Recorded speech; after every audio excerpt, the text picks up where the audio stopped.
The president of Peru, Pedro Castillo, offered a message before the plenary of the Congress addressed to the nation after the approval of the new process of impeachment against him promoted by sectors of the right wing. Russia announces its decision to leave the Council of Europe while accusing NATO and the European Union of manipulating it against Moscow.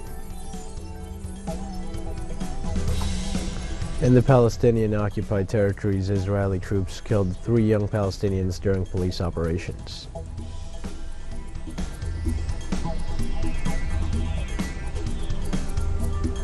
Hi, this is From the South. I am your news anchor, Diego Martin, from the Telstar studios in Havana. We begin with the news.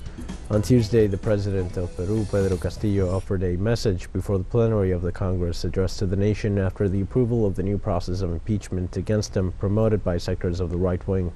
The head of state requested to make use of his constitutional right to address the nation in order to present the achievements made by the executive in his more than 7 months in office. Castillo offered a balance of the progress made by his government in the fight against COVID-19. He also detailed that since the beginning of his government, his objective has been to face most urgent problems in order to improve living conditions of Peruvian people.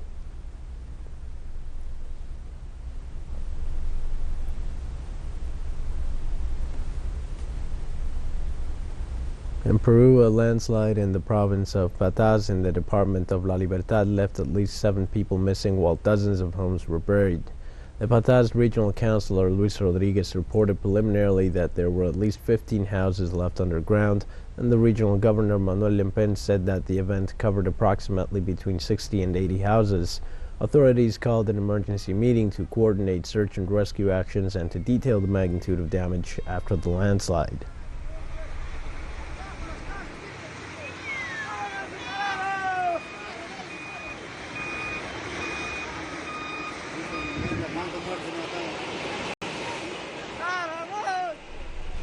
Let's stay in Peru. Fishermen and merchant unions of areas affected by the oil spill that took place 2 months ago in a Repsol installation in front of the Sea of Ventanilla reject the compensation bonus that the company will grant to the victims.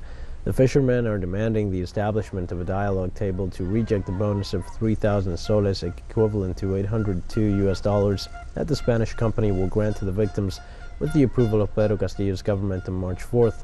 The unions claim that their participation in the negotiations was minimal and that the impact was not equivalent in each of the fishing areas, so the compensation cannot be unique or homogeneous. According to the agency, Repsol reported the leakage of 0.16 barrels of oil in an area of 2.5 square meters.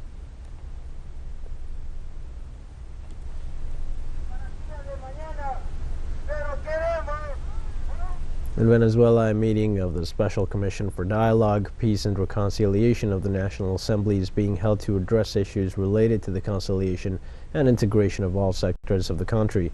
The meeting, which is being held at the Miranda Hall of the Federal Legislative Palace in the capital city of Caracas, gathers deputies from different political tendencies represented in the parliament. The President of the National Assembly, Jorge Rodriguez, leads a meeting in which they discuss relevant issues for the Venezuelan society and its institutionality. At the same time, he called on all the sectors of the country to participate in the reactivation of the National Dialogue Table. And it's a statement made by the government of the must participate in the dialogue because they also participate in the elections. Some have called to violence, invasion. Some have made some calls. Some have accepted the help from abroad, and others have kept their nationalist characteristics and also have respect for the Constitution. I think that everybody must be incorporated in this dialogue, in this political dialogue. That is the second element mentioned by the President. First, the inclusion of all the Venezuelan society in this process, something that starts today with this extraordinary meeting of the Commission of the National Assembly for the dialogue of peace and reconciliation of the nation.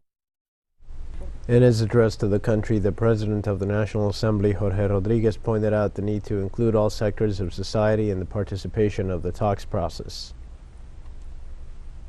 To be a very inclusive dialogue. It means that everybody will be represented in that dialogue, in that political, social, and economic dialogue. All these sectors of the society of the country should be also represented, all the workers, the cultural people, the civil society, the academy, the students, the fishermen, everybody has the right to have a voice in that process of dialogue. Jorge Rodriguez spoke about recent relations with the government of Colombia and its behavior with Venezuela. As you know, last Sunday there were general elections in Colombia. That is a new electoral picture to see the face of Duque in the gardens of the house. It's an anticipation. We have to see the beating that was given to the Ivan Duque's government. They have some bit behind his back now. It has been very aggressive to the country of Venezuela and the government of Venezuela. And in that sense, after the elections on Sunday, past Sunday, and after the new Congress that they are going to be elected, we will continue to work. On the same stage, the official spoke about the tutelage relations of certain sectors of the opposition towards the United States. He also expressed that it would be very good for the dialogue to separate such relations from the table. Face of Duque of the U.S. government, I would have preferred to talk with the owner of the circus. We never had that statement, never had an agenda with that political. Now it's perfectly clear that there is a relation of the opposition of Venezuela. There is clear that there is a relation between the opposition, part of the opposition of Venezuela with the U.S. government. In that sense, for the process of dialogue, it will be very good that they will separate the different relations among the different countries of the world with the ones Venezuela has relations, because now we are looking for an agreement for the future of Venezuela. Thank you very much. During an interview, the Prime Minister of Belize, John Briceño, was asked if Venezuela could assist the country with the rising fuel prices. So this was his response. The problem with Venezuela is that the United States have them under sanctions, and that there's absolutely nothing they can do. They can't even move the monies that they have here in Belize to them. So, unfortunately, if you are changing right now, but we can't do anything. Well, we shall see when that time happens. But even when that happens, Venezuela has already said it's going to take them about a year to be able to get to the production they had before, because a lot of their places are worn and they have to go fix it now.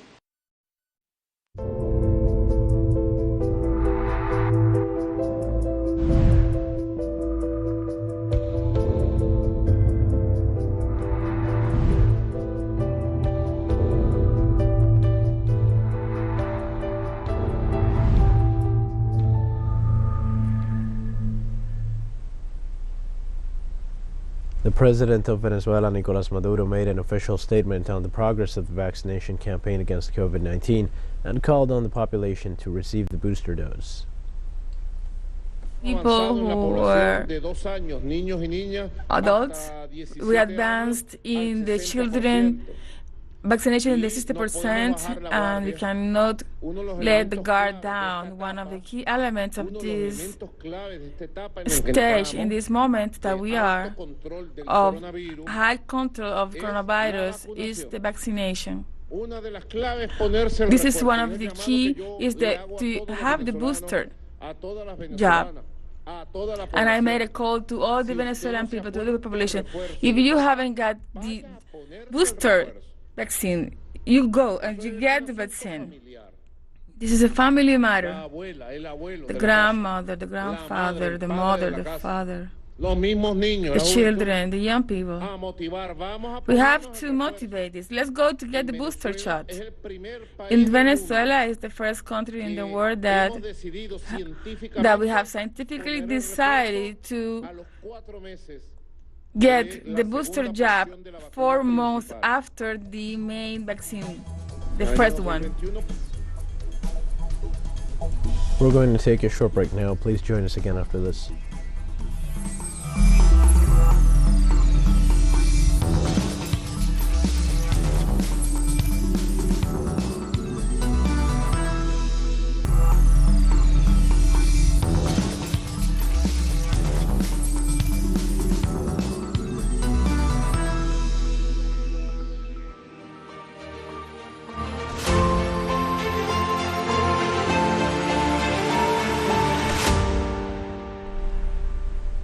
Hi and welcome back to From the South. Russia announced its decision to leave the Council of Europe while accusing NATO and the European Union of manipulating it against Moscow. The Russian Foreign Ministry confirmed on Tuesday that it had initiated the procedure to leave the Council of Europe, believing that it is a place used by the North Atlantic Treaty Organization to pursue its geopolitical aims. The Russian Foreign Ministry expressed its decision in a letter from the Russian Foreign Minister Sergei Lavrov, delivered this Tuesday to the organization.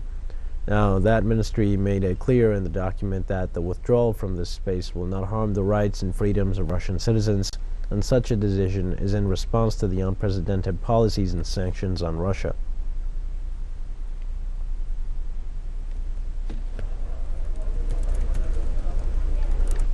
Russian President Vladimir Putin today noted that Ukraine is not showing seriousness in seeking solutions to the current situation that would be acceptable to both sides.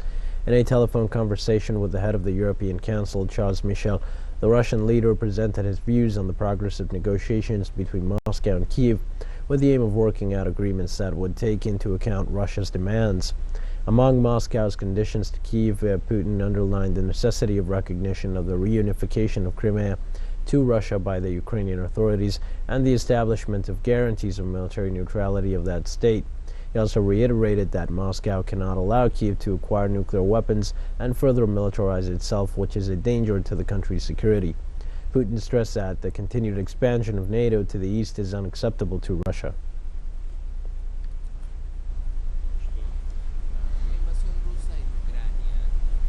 Joe Biden will travel to Brussels, Belgium on March 24th to meet with the leaders of the NATO alliance and the European Commission to discuss a Ukraine-Russia conflict.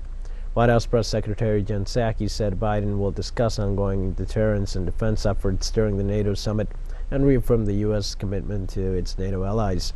The United States Head of State will also discuss further sanctions on Russia and hopes to seize the occasion to enhance Western unity on behalf of Ukraine.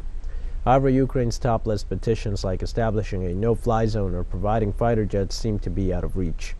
The trip falls in line with Biden's top aides visits, including Vice President Kamala Harris and Secretary of State Antony Blinken. This announcement comes after Ukrainian President Volodymyr Zelensky stated his country will not join NATO.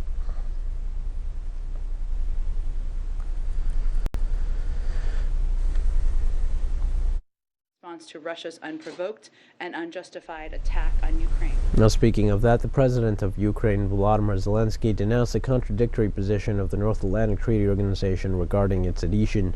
During a meeting of the leaders of the member states of the United Kingdom's Joint Expeditionary Force, Zelensky stated that Ukraine understands that it will not be joining the organization. Zelensky said Ukraine does not currently aspire to the activation of Article 5 of the NATO alliance and collective defense, although he considered that the sky of Ukraine must be protected like that of the alliance. Also, Zelensky urged Western countries to significantly increase their supply of military equipment to Ukraine. It's clear that Ukraine is not a member of NATO. We understand it. We are adequate people. We have heard for years about open doors, but we have already heard that we won't be able to join it. It's the truth and it's necessary to admit it. I'm glad that our people understand it and counting on themselves and our partners who help us. Now switching back to Western Europe, in Spain, Catalan teachers hold protests in Barcelona streets and main cities of Catalonia in rejection to recent educational policies by the Generalitat, the education authorities there. 6 days of protests are scheduled to take place in the country until the end of March. Protests began after the President of the Generalitat, Pere Aragonés, and the Minister of Education, Josep González Cambrai, announced on February 10th the early beginning of the 2022-2023 school year and the reduction of school timetable for kindergarten and primary levels. Protesters demanded the resignation of González Cambrai for not consulting teachers to carry out educational changes, including modifications to the curriculum for the new school year. They also claimed better salaries while denouncing lack of sanitary conditions to return to schools.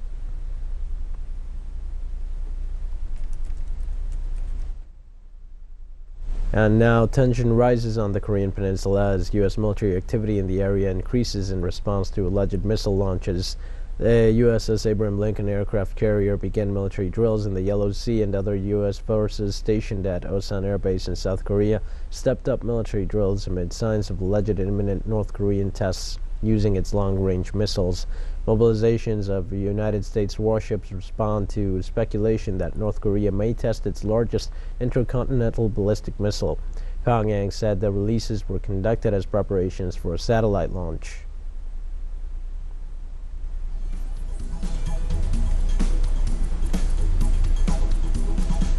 And we have more news coming up after a final short break. Please stay with us.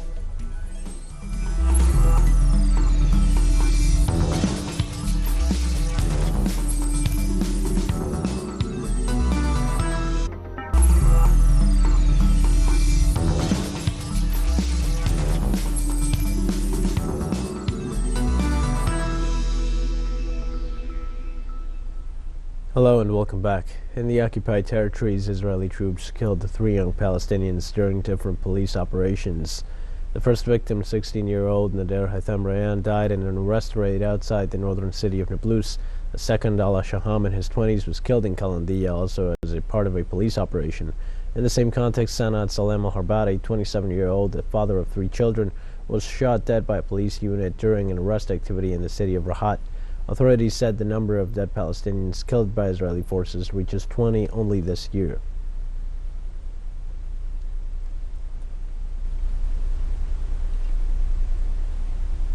Thousands of protesters took to the streets of the Sudanese capital, Khartoum, on Tuesday to denounce the October military coup that plunged the country into further turmoil. Security forces fired tear gas canisters toward the anti-coup protesters, as well as spraying dyed water. Tuesday's rally was the latest in a series of protests over the military takeover that removed the civilian-led transitional government. The takeover upended Sudan's short-lived transition to democratic rule. Pro-democracy protesters are calling for the establishment of a fully civilian government to complete the now stalled democratic transition. The generals, however, insist that they will hand over power only to an elected government. Elections will take place next year.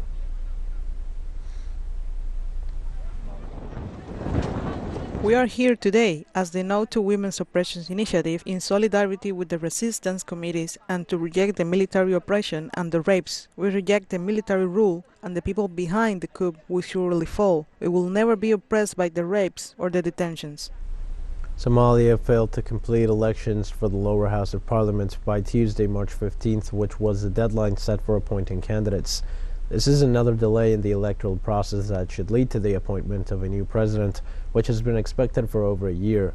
The Somali government, which last month extended the deadline for completing the appointment of members of the lower house, had made no new announcements by Tuesday evening.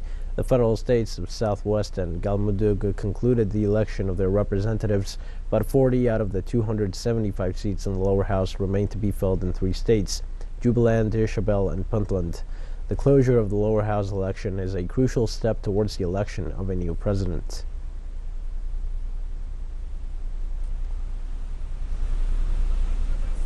The Pritzker Prize, architecture's most prestigious award, was awarded Tuesday to Burkina Faso-born architect Diébedo Francis Kéré, the first African to win the honor in its more than 40 years of history. Kéré, 56 years old, was hailed for his pioneering designs that are sustainable to the earth and its inhabitants in lands of extreme scarcity. Tom Pritzker, chairman of the Hyatt Foundation that sponsors the award, said in a statement, Kéré, a dual citizen of Burkina Faso and Germany, is the 51st recipient of the illustrious prize since it was first awarded in 1979. He is renowned for building schools, health facilities, housing, civic buildings, and public spaces across Africa.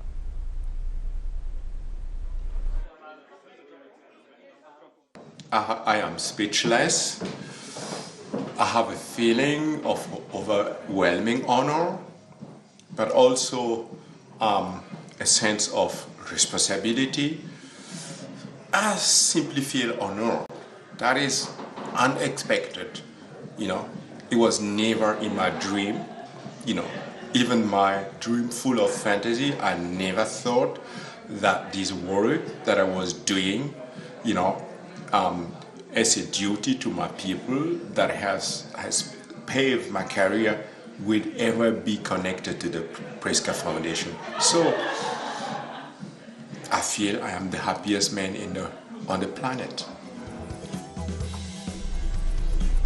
We've come to the end of this news brief, but remember you can find these and many other stories on our website at Tell Us Through English. You can also join us on social media for all the latest news. We're on Facebook, Twitter, Instagram, and Telegram. For Tell Us Through English, I'm Dio Martin. Thanks for watching.